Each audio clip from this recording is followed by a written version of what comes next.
So I think we can start now. So first of all, to all the participants who are here, let me welcome all of you for this next session for the leadership webinar series. We have Mr. Rajesh Dudu, who is a partner emerging tech at PwC. To be very honest, he has an illustrious career in shaping through the emerging markets as well as the emerging technologies, especially in the Web 3.0 area and emerging technology area. And if you look at his experience, Mr. Rajesh is a member of Blockchain Steering Committee at IIM Ahmedabad. Is a part of World Economic Forum Expert Network and also founding chairman of Blockchain SIG at NASSCOM. He has also been recognized as top 100 blockchain influencer worldwide, also top 10 global blockchain influencer by Thinker 360, and also the recipient of most inspiring Web3 leader award. So to be very frank, he has a substantial amount of career in the consulting of PwC as well as in Tech Mahindra. With this, let me welcome my guest, Mr. Rajesh. Mr. Rajesh, first of all, great to have you here. Uh, I think just to I think there's a noise from your background. I don't know. Is it No, I'm sitting in a quiet room, Akhil. I don't hear anything. okay? Okay, now it's fine. Now it's fine. Okay, so Mr. Rajesh, but before we start off, uh, the point of exactly the discussion is, I want to make a scenario in front of you before we go for the conversation. If you look at the last 20 years, a lot has been changed. If you look at the last 20 years, a lot has been changed. First is if you look at from the internet side, I mean, there was an era of internet where Facebook, Google, and everything became dominant forces. And then when e-commerce came out, and after e-commerce, you know, there was a big area of situation where uh, Yeah, go ahead, go ahead. yeah, so there's a big phenomenon that people realize that is there a, something called as blockchain. I mean, which became the talk of the town for 2010, 11, 12. It took a big step in 16, 17, 18, and it took I may be wrong, but it took the peak in 20. That is the COVID time. That maybe the cryptocurrency is going to be the big thing. And then the virtual world came in, the metaverse, and Facebook renamed to Meta. That became another phenomenon. But now, when we both are sitting together, AI has come in picture. And not only AI has come in picture, it looks like now we are shaping up things. I mean, the sense till now there was a lot of hype cycle. We don't know where it was landing up, but now it looks like we are slightly getting into shape. We know maybe we may not know exactly what the future holds, but we may know the path to take. I mean, slightly we know that we are now coming to realism of a lot of things, especially in the AI sector which is coming. So before we go to the questions and everything, I want to ask, I want to get your view at a glance of what has happened in the last 5, 6 years, because you have really seen sector from an application point of view as leader, somebody who has led in Tech Mahindra, and now you're looking at the PwC, and you're in a state where it is known for innovation of the last 20 years. I mean, people say Bangalore is the innovation hub, but I think Hyderabad is where the actual thing starts first. It's always Yeah, like that. So what is your view in terms of the environment, how it is shaping up? yeah. Sure, Akhil. First of all, thanks for having me on this particular session. Very warm and happy New Year to all the viewers. It's a pleasure to be on this particular conversation. Now, coming to the trends and the developments that you had referred to, whether it is blockchain, whether it is artificial intelligence, whether it is metaverse, the fact is these have been around for almost 30 to 40 years. It's not that they have appeared suddenly on the horizon. The people who started working on blockchain, they started working way back in early 70s and 80s when computers started becoming mainstream from an university network perspective. And the people who have contributed to the development of decentralized technologies are the people who predicted that over a period of time the governments may become controlling in nature, And when they become controlling in nature, it may not work in the welfare of the common man on the road. And history has demonstrated over the years, many governments have been subjected to a lot of scams, and those scams got unearthed, because of some audit or because of a whistleblower, and there was no transparency in those activities over a period of time.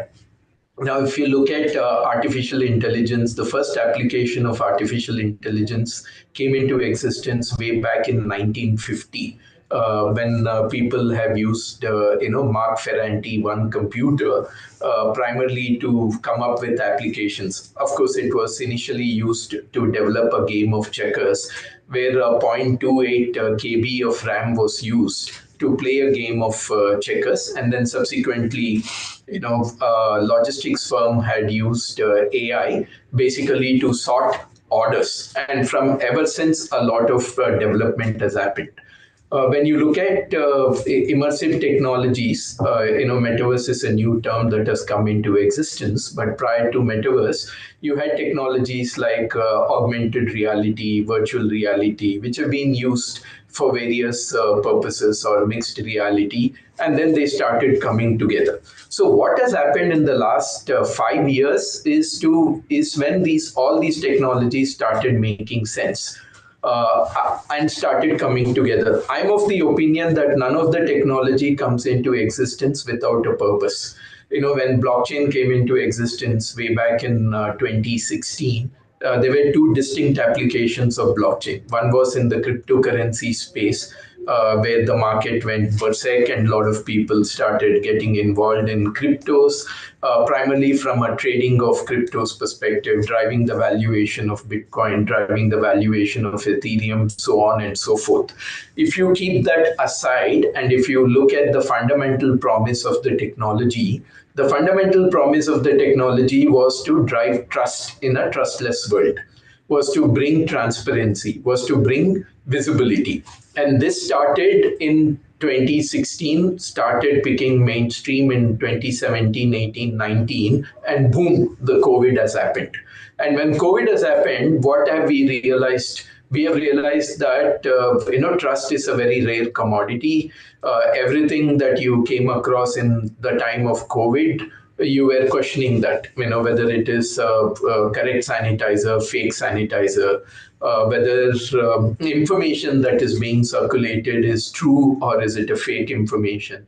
The certificates that were being used by COVID affected people to move from a red zone to a green zone back into a red zone were all being misrepresented, right? And you also needed a simple piece of paper to travel from one place to another place, and people took advantage. It's not necessary that they have been vaccinated, but it was demonstrated on that piece of paper that they have been vaccinated, so on and so forth. So the technology that was talking about trust, the technology that was talking about transparency came into existence about 3 to 4 years ago. And that technology, some people have harnessed it fully and some people have not harnessed it when the need came in 2020.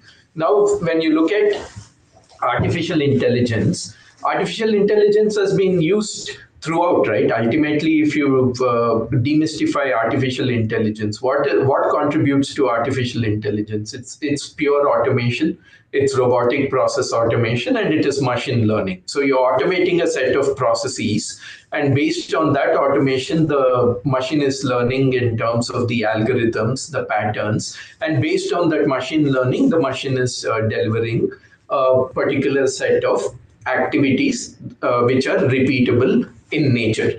Now, what you wanted to do, you wanted to feed a lot of information into the machine and give the machine the ability to think.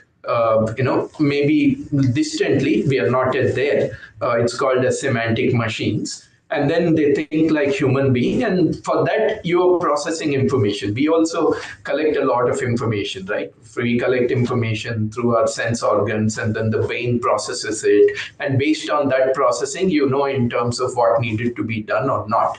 Now, when it comes to the machine, it is also aggregating a lot of information. If big data the social media, mobile analytics, and cloud would not have happened, what we call a SMAC, then this intelligence to a machine wouldn't have been possible. Where that data would have come from? So now that the social media has happened, there is a boom in big data, there is a boom in analytics, there is a boom in cloud adoption. Now we have democratized the access of that particular information, and on basis of that democratization, you have built what is called as the generative capability for a machine, which is called as the generative AI. With all these, now you have blockchain from a trust driver perspective. You have a generative AI from generating, whether it is text, whether it is image, or whatever it is, visual imagery or text and stuff like that. And when you put all of that together, you are able to create a world which is not static on the internet, which is dynamic, where you are able to engage with that particular world, which is, so you're basically taking the web from being a static web to a dynamic web to an immersive web. That's where metaverse has come into existence. Now, if you stitch all together, it is basically helping us to move from what we call as a Web 2.0 or Web 2.5 to Web 3. Now, a lot of people will ask, what is Web3 and what is the difference between Web 2 and Web 3? And many are not able to answer that in a simple fashion. So, the basic ingredients of Web 3 is you have a right to forget and you have a right to monetize. Today on internet, you do not have a right to forget, because whatever you create in the internet is being controlled by a third party, as a result of which you are not able to forget. Publish a piece of opinion, later you realize that piece of opinion is incorrect and you want to delete it. Try doing it. By the time the information would have percolated to all the corners of the web, yeah, you would have deleted from your source, but are you able to take it off completely from the internet? No, you're not able to take it off.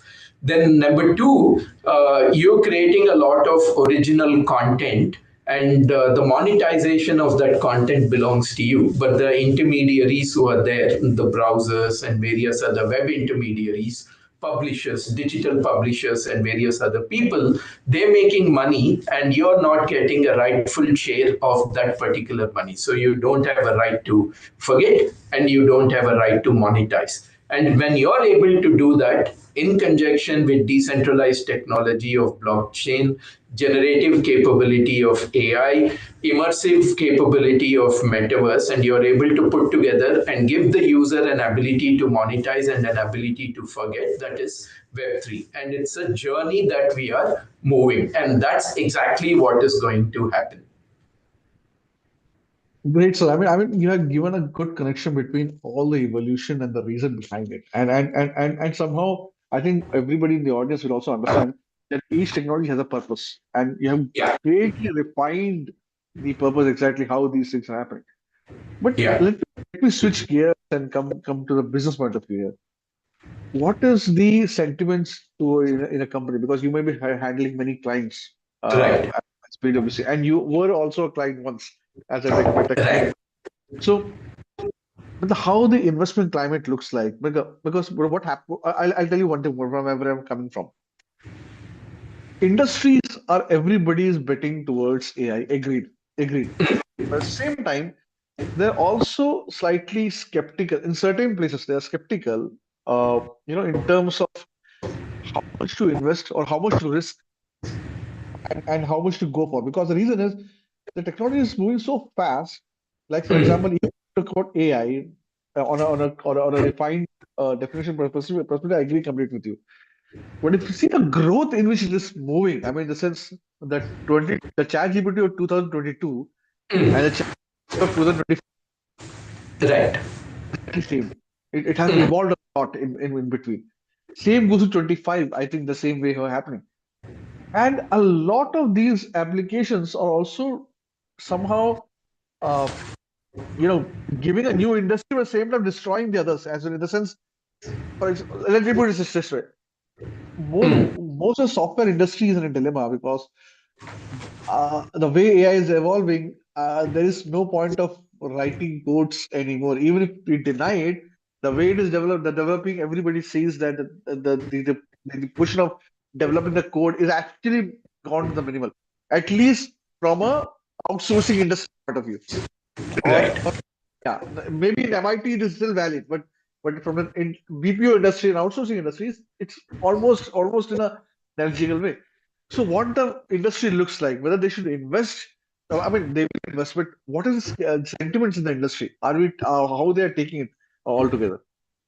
Yeah, so when you look at that particular question, you need to see it from two perspectives or two nuances, right? One is the fundamental capability of artificial intelligence in terms of driving automation, driving productivity gains, and then delivering a set of values in a predefined process. That has been around for quite some time, and that the nature of that is only going to evolve because of the various other technologies that are coming into place, and that is going to evolve. I'll give you some some basic examples after covering the next part. The next part is in terms of the next aspect of the AI is the generative capability. The generative capability is the one which has come newly. And it is not that everything is perfect with the generative capability, right? Ultimately, it all depends upon what kind of data sets, what kind of data pipelines, what kind of data lakes, or what kind of learning models that you have enabled so that the generative capability is 100% perfect. Today, it is not 100% perfect. That's why we have the term hallucination. If it was 100% perfect, the term hallucination would not have come into existence. Now, coming to in terms of how these are going to disrupt in a major way. For example, simple example is if you look at airports today, there is validation based on the facial recognition, and there is also the CISF personnel who are deployed at the same airport. Have we been able to replace the CISF personnel completely, even though the face recognition has been deployed, Digi Yatra has been deployed? No, we have not been able to remove it because there is still an element of trust. And what we have been able to do, we've been able to free up some of the capabilities of the CISF personnel from doing the mundane job of checking to focus on other areas like keeping a proper vigil, being over alert and all that stuff. If you are caught up with mundane activity at the airport, will that particular person have time to do the vigil? No, the particular person will not have the time to vigil, which means you have to deploy more CISF personnel. So one, it is driving a productivity gain in a particular area, which is at the lower end of the food chain, which is a mundane activity. And by delivering the productivity at the lower end of the food chain, it is able to release the time. And does it mean that the guy has gone out of the job? No, the guy has not gone out of the job. That particular uh, time of that individual is going to be redeployed in another area. And we've seen classically in the area of banking, and I say this because my dad was a career banker in SBI, 35 years of service, and then he retired. And when we were kids, there were strikes in his branches and also in other branches because the banking staff was protesting in terms of entry of computers and automation. The tellers protested, saying that if you bring automation, then my job will get eliminated, and various other things. But with automation also came newer set of jobs, right? Where was the job of wealth manager before? Where was a job of credit decisioning before? Where was a job of credit appraisal before? Loan officer, relationship manager. None of those jobs were existent. So when you freed up in terms of a particular area, then you said, I have this kind of a workforce. Now let me redeploy this workforce for a higher level of activity. So the same thing is happening in the software world today. Earlier, you had a combination of a coder and a tester. Now, what is happening is you are able to drive an element of automation in coding, and you're also able to drive an element of automation in testing. As a result of which, what happens is when you're able to use these coders and testers and free up their time, They are going to look at, in terms of, probably they'll start thinking about how can they harness that particular piece of code and convert that into a product, and then create a product out of it, rather than just being confined to coding and testing. And that is what is happening. But let me tell you, not that everybody is able to let this particular Gen AI or the AI capabilities to drive coding and testing to 100% level. Earlier, the level of automation, the level of generative capabilities that are used for code generation were there. They were there from you would have heard the terms like a low code, no code. What does a low code, no code mean? A low code means, in terms of, one, you're reducing the amount of code that goes into, so that you're using, accelerators, you're using plugins, and you're repurposing a set of code that was available earlier to do newer level of activities, right? And that's exactly what is happening. It's a continuing journey. Yeah, if in terms of when those productivity gains are developed, it doesn't mean that the workforce will go out of the job. The workforce becomes freed up to think what is the next level of value that is going to come, and how can you use the workforce to develop that next level of value. Back to you, Akhil. Thank you so much, sir. I mean, you have created a great hook that the new generation, the future generation has to really look up and prepare of what the next job looks like for fitting in. Right, Before I go to that question, because that's a very crucial question, we need more elaboration on that. I want to right. also ask you, just to switch gears in it, that with more AI coming in, uh, Hmm. there is also people have seen that it has its bad consequences as well. Now, I don't want to go purely on ethical perspective. That's not what I'm talking about. I'm talking about in terms of the freedom which AI is giving to people, Yeah. that it is difficult to control what the outcome will be. For example, I'll give you smallest example I'll give you is, let's say, a AI portal called as Midjourney. It is the first generative AI image processing which became popular, and now we have many others. Now it can give imaginations a lot of graphical meaning. Agreed, but point is, it also has the capability to retweak the facts, in a sense. I saw many videos in a good way, not in a bad way, good way, Yeah. that where the movie star has already played a certain scene, the same scene is being played by somebody else, and you can't even differentiate unless you have seen the scene Yeah. already, Yeah. right? Yeah. Yeah. And who created, nobody knows. Who is viraling it, nobody knows. So I mean, with that, it is also a kind of a problem that what is real, what is not real, tomorrow Right. becomes a bigger issue. Right. Now, I'm not going to ask you the question that what the government is going to do for that, because the point is, with the whole internet era in the last 20 years, Right. I really don't, I may be wrong. It's just a view that, policies may not control the technicalities of a technology. Technology can only be Right. controlled by technology. I mean, it's not the Right. other way around. Right. So, what is the conversation happening on that, in terms of your, as a consultant, as a government, you'll be interacting a lot. So, what is the conversation of that particular market before we go to the question of job creation and everything? Because this is a very crucial point which everybody Yeah. is talking about.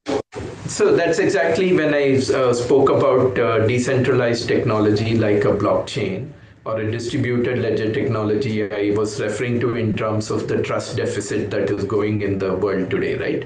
And what you basically referred to as a classical example of a trust deficit.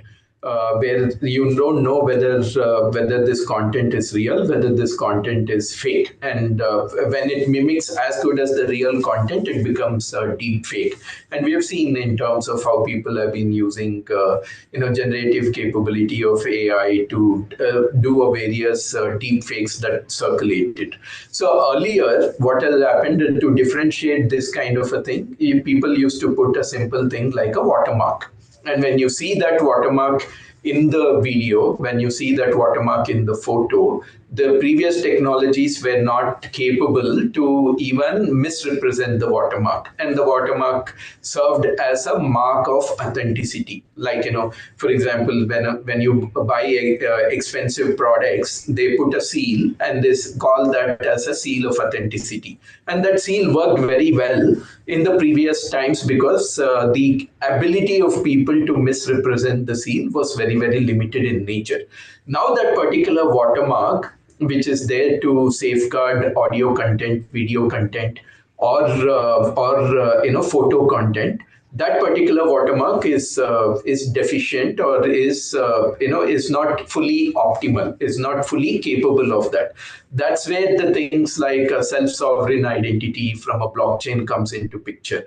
That's where the things like blockchain based digital rights management comes into the picture. Now this particular technology is going to give you an ability to check whether the content is original or not. Simple example, if you take software, and software that comes from original equipment manufacturers or software publishers or whatever it is, and when you get the software and you get a key, and then when you enter the key gets accepted. But today it is possible to develop a deep fake of that particular key as well, right? And you do not know whether to validate whether the key is authentic or not, or whether it is a deep fake. By using these digital rights management capability that is there, by using the self-sovereign identity capability that is there, you are able to now validate that at scale. And a good example of SSI in this country, self-sovereign identity in this country, is DigiYatra. Now that you have given your face recognition on an app, it's quite possible that your personal details could be taken by someone, and they can impersonate you. But how many such people have been able to impersonate? Not many. Maybe very, very limited or near to zero impersonations that happen at Digi Yatra kind of a thing, because the technology that they are using, which is from a self-sovereign identity perspective, Digi Yatra is nothing but SSI at play in the backend, and there's a lot of algorithm that goes into to enable that particular SSI, and it is able to now come to your help and come to your rescue at scale. So if you are trying to force fit a previous technology which has a ability of failing to meet your newer requirements, that's where the failure will happen. So you have to pick up a newer set of technology to safeguard a newer set of application. It is required. Now, coming back in terms of your original question, what is happening in enterprises? Are every one of them aware? No, everyone is not aware. Do they see the need? Yes, they see the need. Are they ready to implement? Not everybody is ready to implement.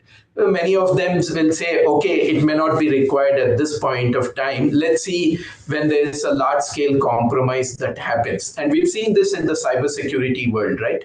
Where all the cybersec companies have been telling the companies to upgrade, and some of them, they said, okay, we'll see when things happen. And when a cyber attack happens, everybody will rush towards upgrading those systems. They had a choice of doing that before the attack happens, but call it as lethargy, or call it as disbelief, or call it as naive thinking that, yeah, it will happen to a third party person, but it will not happen to me. So these are some of the inertia factors that we see day in and day out in the enterprise level.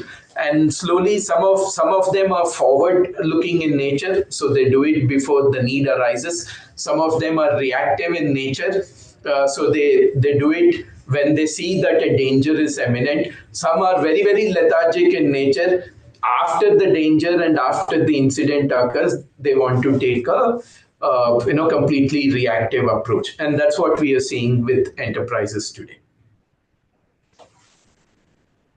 Clear points, sir. Clear points, sir. Okay, so before I go to the last question, that is the job readiness, I'll take one step back. I want to Yeah. ask your opinion on this because, uh, if you look at from the industry point of view, or from the government point of view, this is the most happening time, 23, Right. 23, 24, and the next 3 years. Looking from the student point of view. Now, the student point of view, I want to highlight in a lighter note. I want to highlight. Mm-hmm. that in 22, when they were applying for the big four consulting firms or the bigger uh, IT firms and all those things, for a position, the serial requirement in 22 was different, 23 it was different, 24 it was different, 20, I'm sure in 25 also it may have a different scale, especially in the technical side of it. For example, I'll give you my simple point is, uh, I don't want to name the company. It's a top one of the top IT firms. Everybody knows that company. So I remember that in 21 they launched a designation called Chief Metaverse Officer, Right. and in 22 it was completely off. Okay, then I remember a solution consultant. That was a position which we used to get a lot of campus placement. The minimum requirement was you should have a understanding of AR VR requirement, because I think the client also wanted. In 23, the requirement suddenly changed into AI. Okay. So if you look at from the bottom up approach, in the sense from the student point of view, this is a very exciting, but at the same time very uncertain time. In the sense, they don't even the time they join a course and by the time they pass out in a course, the world is very different. Which I hope in your time or my time it was not the case. In the sense, Right. if we say we are going for mechanical, at least we are sure that by the time we pass out, mechanical still remains mechanical. I mean, that's the sector has some promising way to move forward to. But today, a student joins in a certain sector, and by the time they pass out, there is no guarantee the world will be exactly same as what they were taking admission for. Yeah. And I'm just saying, Yeah. and I'm talking about only 2 year cycle, not Right. even the engineering 4 year cycle. I'm just saying a 2 year cycle. It's Right. very different. So my point of view is, I want to ask you as an advice to you that what anybody as a younger generation look forward to when they're developing a career, and what they should prepare for the for a longer term. But from the time they're just joining in a program, what kind of mindset they should keep in. Okay. So one second. I think there is So your sound has gone. Yes. So your sound is not coming. Hello. Yeah, now it's coming. Now it's coming. Now it's coming. Yeah, you can hear. Okay, yeah. So in terms of yeah, I agree. In terms of the pace at which the newer technologies are coming, the pace at which this entire thing is changing has become very rapid. Earlier also it was there, but the level of pace was lesser. You know, it was probably things changed over a horizon of about 5 to 8 years. But today things seem to change in less than a year, sometimes in less than a month, especially when the technologies are evolving at a breakneck speed. Given that, how is that as a student you need to reorient yourself and you need to re-architect? So in terms of, there's always a combination of basics and advanced, right? It is not that if you've just learned basics that is good enough. It is not that you since everything is changing, you want to learn only the advanced portion, ignoring the basics. It is also not enough. So there has to be a good combination of the basic knowledge and the advanced knowledge. And it's not necessary that advanced knowledge may be taught in the university. In olden days, what has happened is if you wanted to learn about this advanced knowledge, you need to have access to a guru or a subject matter expert or whatever it is. And it is very difficult to have obtained access to those gurus or subject matter experts. But today, because of the democratization of learning, there's enough content that is available online as well. And I'm talking about free content. I'm not talking about paid content. And there are also many sources where the paid contents are available. So, are you able to keep your spark for learning alive? Are you able to keep the quest for obtaining more and more knowledge alive? Are you able to augment whatever you're learning in the college with whatever is available online? And then the subject is also vast, right? You cannot take a what I call as the scattergun approach. You can't go and learn everything that is available. So one, you need to identify which are the areas that appeal to you, what are the areas that drive your particular interest, and then try to become a master of all the basic elements that go into that particular subject or discipline. And after having done that, then get a mastery on the advanced components. And if you are, in terms of you want to do everything on hands on, you can go to GitHub, you can go to Slack, you can go to lot of online communities which are there. For example, in my own case, I graduated in the year 1997 with an MBA in finance. Where was blockchain thought to me at that point of time? Then in 2014, I did an advanced program in management for about a year in Columbia Business School. Blockchain was neither thought in that particular aspect. But does that mean that the things have stopped me from picking up blockchain as an area of discipline, or metaverse as an area of discipline, or cognitive tech as an area of discipline, or an AI as an area of discipline? And then you develop the proficiency, develop the subject matter expertise over a period of time, based on the interest that I had. And learning doesn't mean that you have to learn, through course, you have to learn through curriculum. You can learn by networking as well. If you're able to identify people who know this particular subject in this area, or startups which are working in that particular area, just by listening to them for a half an hour is equivalent to several months of learning. And in my case, my mantra is very, very simple. I compulsorily attend one particular event where I'm speaking or I'm part of a panel, and then I make it a point to speak to at least two or three startup founders in couple weeks or in 3 weeks, and that is good enough for me to understand in terms of what is the landscape, what is happening, and that is going to spur an additional level of learning and additional level of interest. And if students are able to get this components at play, learning basics without fail, getting interest in advanced areas, becoming a part of an online community, going to events, and then networking with one or two startup founders, the amount of learning that you will be able to obtain is significant. It has worked in my case over the last several years. So if it has worked for me, I will be surprised to know that it will not work for others. I mean, great point.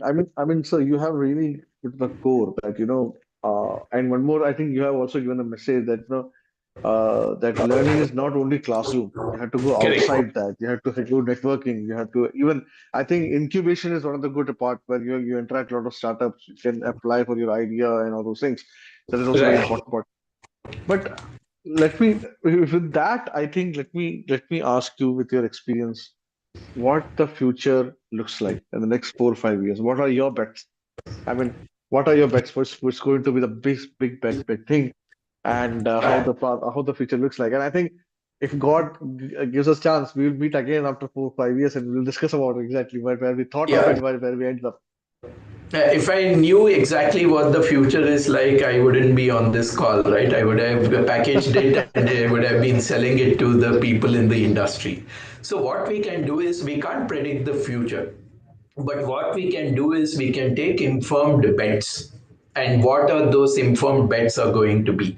So, in my case, the informed bet will be a lot of people have written off metaverse, and they think that metaverse is dead. No, the metaverse is not dead. It was like, metaverse today is like trying to do what we tried to do with feature phones, value added services on feature phones. I set up products for Tata Cellular, Tata Teleservices, the two major telcos in this particular country, and right from zero level. So I knew in terms of how the value added services are going to come in. And then at that point of time, people were focused only on voice revenues and not on value added services revenues. And those days we used to make business plan 80% voice revenue and 20% VAS. I was the one who inverted it and went and presented it, and many people thought that I was loony to present 80% non-voice and 20% voice. And today it has happened. Even our voice communication is happening using value added service applications like WhatsApp and the True. others, right? Very So true. you Very true. have to know what are the informed bets that you need to take. So if you look at an informed bet perspective, I think every website that we have today will become a metaverse destination. So metaverse is going to come in a much, much bigger way, and generative AI is only able to contribute to that. When we did the world's first apartment buying experience on metaverse, when I was with Mahindra Group last year, we were the first ones to do it, and the amount of code that we have written to enable that is humongous. Today there was no generative AI capability 1 year ago, and one year ago, 18 months ago, and now you can use that generative AI to create live imagery. And when you put that live imagery together or near live imagery together, it gives you a metaverse kind of an environment. So AI is going to play a major role in adoption of metaverse. Generative AI is going to play a major role in adoption of metaverse. If metaverse is going to become mainstream, generative AI is going to mainstream, then you need to safeguard people from deep fakes. That's where the technology like blockchain is going to come into the picture. So these are the three technologies which are going to boom like anything. And when these three are working in tandem, then you would need cybersecurity, and cybersecurity not using the traditional cybersecurity practices. The traditional cybersecurity practices are dead, and the new age cybersecurity practices that come into the picture, which is primarily from a perspective of cloud security, application security, dark web monitoring, deep web monitoring, zero trust, those are the things which are going to become mainstream. Then comes the nature of compute itself. The nature of compute is going to change. The classical computers have powered the world for a long, long time, and now comes the quantum technology, nanotechnology that is going to come into play. And these are the 4 or 5 things which are going to boom over a period of time, and there is a lot to be made. If you just forget about all the 5 technologies, even if you pick one technology as a specialization, there's a lot which is going to happen. I think that's a great point, sir. So if you look at it, you have given great path in the sense metaverse is not yet. Metaverse is yet to come. You're going to see the iteration much more. And AI, generative AI is only just supplementing it. That's a very good thought. That's one thing. And secondly, the way you have said that the next coming future looks like, I think one more thing which I don't know whether I can say this, but quantum computing is also becoming a major force Yeah. behind it. And I don't know whether rumors are right or not, but I heard that quantum computing also may be a threat to Bitcoin because the algorithm can crack the algorithm, which I don't know scientifically how much that is true. But that is also an area which is becoming a research point of view currently. So I think great going. But one nutshell which I learned from today's point is not to look at each technology separately, but their Correct. integration to one another. And it Absolutely. will happen today or tomorrow because I mean it's like looking at computers and mobile phone differently, but they became smartphone later. But and that's how the whole model changed. I think what you're referring to is also something similar to that. What you look at AI today or what you look at metaverse today is not the truth. The truth is the integration of all those technologies. One is supplementing the other, so that Yeah, now absolutely. Absolutely. You finish your thought. I'll pick up after that. no. I'm just giving a- so I mean, what I conclude from your thought is that each technology, the weakness we are looking at today is only because we are looking at it from silos. We are looking them Correct. as an integration of all three together. We are comparing blockchain with AI, which is not a point to compare at all. Instead of Absolutely. that, you should look at blockchain as an authentication or governing technology, and AI as something which is more front towards customer application technology. And Exactly. integration is what is good to the future, which I think that's what I got from point. Over to you, sir. Yeah, absolutely. Yeah, in terms of good example is Uber, right? I like this example and I have been telling people multiple times over the last 3 years at least.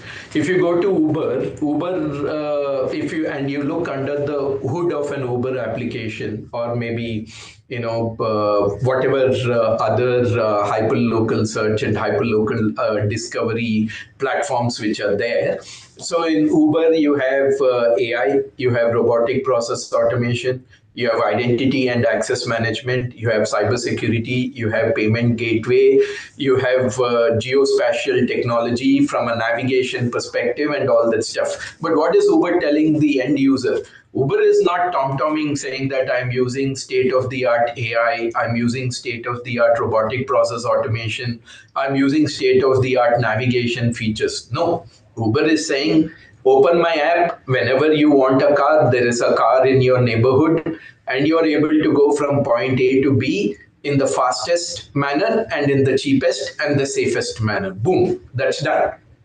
And that is the orientation that needs to be brought about from all the enterprises. Enterprise does not get a brownie point for adopting AI significantly in one area. No.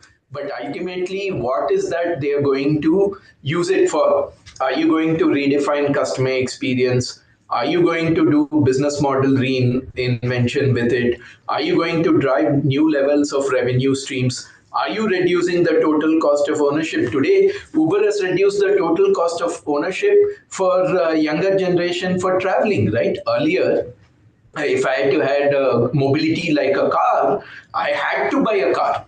I had to rent a car on a daily basis, or sometimes people were not even willing to give on a daily basis. You had to do it on a weekly basis. But they have democratized the complete ownership of the car today so much so that not only in Bay Area, but even in India, a lot of youngsters I know, they don't want to buy a car of their own. They say, I'll just Uber it. It makes things a lot more easier. If Uber was said, I will give you state of the art artificial intelligence, I will give you state of the art cyber security, come and align with me, nobody would have aligned with them. Very true. Very true point. So with this, I think I think it's a long conversation story, and lot to discuss on it. But I think a lot we have discussed today, and I think, sir, to be very frank, I don't want to take much of your time because I know you're busy. So 11:30 is a deadline which I kept for you. I don't want to take much of time, but seriously, this is a conversation which we wanted to continue more with you. And I think I'll be happy to call you in our campus sometime if you have time, and to have a discussion with our students. But I think this has to go in different volume chapters, because there are lot technologies coming in, more conversations are required. And I think what you have said is a very important point, that that what you see in AI and everything today, that's not the truth. The truth is going to come in the long period of time, and how they're going to shape up, how the integration is going to shape up, how that's something which you have to look for. With this, I want to really thank Mr. Rajesh for joining us and giving your valuable time to us. So I'll share with you the LinkedIn live or YouTube live link as well, Yeah, for that's the fine. recording as well. Yeah, yeah. And thanks for joining us, sir. And happy New Year again from our side. And with this, I'm closing the session. Thanks to all the participants who are here, and all the participants who are in YouTube live. If you have any questions, you can write in the chat, and we will send it to sir directly. Yeah, sure. Yeah, Thank you. absolutely. They can also connect with me on LinkedIn if they want to, if they feel a need to connect. I'm happy to connect with your participants and students over there. And obviously, you can consolidate the questions and share with me, Akhil. Happy to provide additional information and clarifications on that. Sure, sir. Sure, sure. Thank you so